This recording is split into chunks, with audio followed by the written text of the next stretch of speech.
Every once in a while, I'll get a message from somebody saying, "Hey Steven, I'm really interested in learning more about what you do as a speaker. I'm thinking about doing that myself." Or sometimes they're reaching out on behalf of a friend with the same reason. I kind of get a little uncomfortable when I get these because I've only been doing this for about 8 months now. And honestly, the only advice I can give to someone else is you just gotta give it a shot yourself. There's really nothing extraordinary about my journey or why I decided to be a speaker. Honestly, it just comes down to I took one step, which led to another step, which led to another step, which has brought me to where I'm at today. This whole journey I've been on as a speaker, it started back in college when I volunteered to lecture at the student mass at the church on campus. I was very nervous. I thought about backing out at first, but I decided to go through with it. And after I'd done it a few times, I discovered I really enjoyed it. That led me to volunteering at a few retreats at our Newman Center where I would give a talk here and there. And after a while, I really started to enjoy that too. That then led me to speaking to junior high and high school students. This was very nerve-wracking at first. It was a new audience, and my first few talks, I was not very good, but I learned from it, I got better at it, and I learned that I really enjoyed doing this. Each one of those steps along the way is what led me to ultimately launching my platform as a speaker. There's really nothing special about it. But what concerns me is when I'm talking with these people who've reached out to me, is usually I'll say, "Hey, I would be happy to talk with you and give you some advice, share with you what I've learned," and I never hear back from them. And it worries me because it leads me to believe that there are people out there who have dreams, who have a desire to do something great with their life, and they aren't acting on it. There's a lot of people out there who do not accomplish their dreams, not because they failed, but because they failed to even start. Well, if you fail to start, you're never going to get there. It seems like where we struggle in going after our dreams, it's at the start. And the reality is, it goes back to advice that I said. You just gotta go for it. It's not gonna be perfect, it's not gonna be easy, it's not always gonna go your way, but if you take that first step, you're a little bit closer to your dream.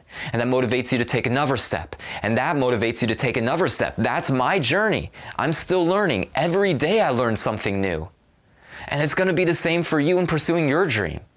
It's not going to happen unless we take concrete action, unless we live with an urgency that every day matters and we do something each day to get ourselves closer to our dream. Even people who are established speakers or established business owners, they will say the same thing. I remember I was at a conference and I was talking to a speaker that I admire, Matt Fradd. So I was asking him, "Matt, what was your thought process deciding to become a speaker?" And he shared with me, well, I worked in ministry for a few years, leading retreats for high school, junior high kids. I started working for Catholic Answers in California. And I was giving talks here and there, and ultimately I decided the only way I would find out if I could do this or not was I actually had to do it. So I started marketing myself as a speaker, I started giving more talks, and one thing just led to another. I just kept taking those steps. And so here's a guy who's established, he speaks to audiences, sometimes 10, 20,000 people at larger conferences, and he's telling me it all just goes back to, you just have to take a step and move forward. If you've got a desire, you got a dream, just start. It might be hard, it might be uncomfortable, but if you give it a shot, you're gonna know if it's gonna work or not, and you're gonna learn something from it, and that will give you what you need to either take the next step or decide you aren't interested anymore. Now, maybe you do have a lot on your plate right now. Maybe you're working a full-time job, maybe you're raising a family, and it's hard to think about adding something new into the mix, even if it is what you're passionate about. But what you should realize is that this time in history that we live in, more than any other time in history, is the best time to start a business or start something you are passionate about and make a living from it. I mean, look at what social media can do for you. If you're a photographer, you can open up an Instagram account and you're automatically funneling people into your photos and into your business. Free marketing. Same thing with YouTube. There are plenty of artists and singers who are selling out live concerts who started on YouTube doing guitar tutorials or doing covers of popular songs, and that's how they became known. And so even if you have a lot on your plate, the internet is the ultimate equalizer where you can get your stuff out there and market it to a larger audience and start to build something from it.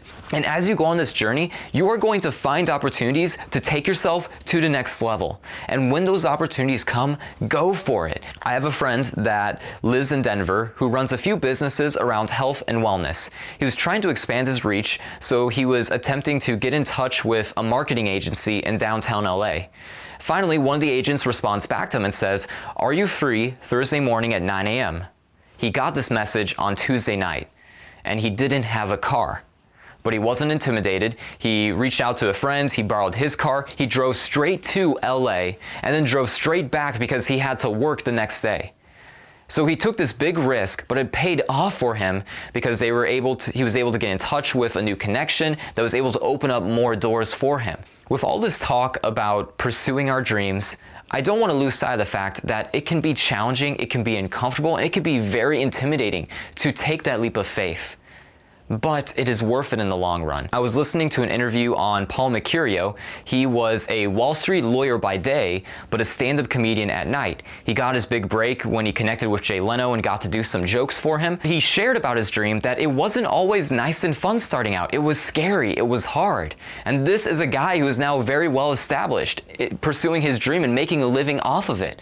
So I don't want to discredit the fact that it's hard to go after your dream. It can be challenging, and there's going to be failures along the way, but the failures are still an opportunity to grow. Even if you look at someone like Ed Sheeran, who sells out stadiums all over the world, is killing it right now, even he says that making mistakes along the way were important for him.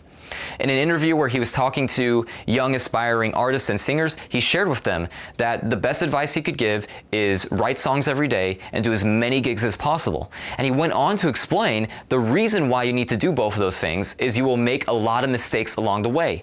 As you're writing songs, they're going to be garbage at first. As you're doing gigs, they're going to be garbage at first. But as you keep writing, as you keep performing live, you're going to get better, you're going to improve, and you're going to learn from your past mistakes. He used this example of if you turn on an old faucet at first, you're going to get a lot of dirty water coming out of it. But after a while, after you get all the junk out, you're going to get clear water. That's what happens when we start pursuing our dream, is that it's going to be ugly, it's going to be messy at first, but after a while, we're going to get more of that clear water. Things are going to start to run more smoothly because we've learned from our previous experience and our previous mistakes. This is coming from one of the biggest artists, one of the biggest singers in the world right now. And even he made mistakes along the way, and he has learned from them. So it's the same for us. It can be challenging going for our dream, but look, the reality is you're never gonna know if it's gonna happen or not unless you go for it. So give it a chance, because what do you have to lose? Really, I mean, if you go for your dream and you fail, at least you can say the rest of your life that you went for it. As opposed to the opposite, where you end up living the rest of your life wondering, what if I had tried it? Don't live with that regret. Don't live with that second thought. Go for it, give it a shot, and see what happens.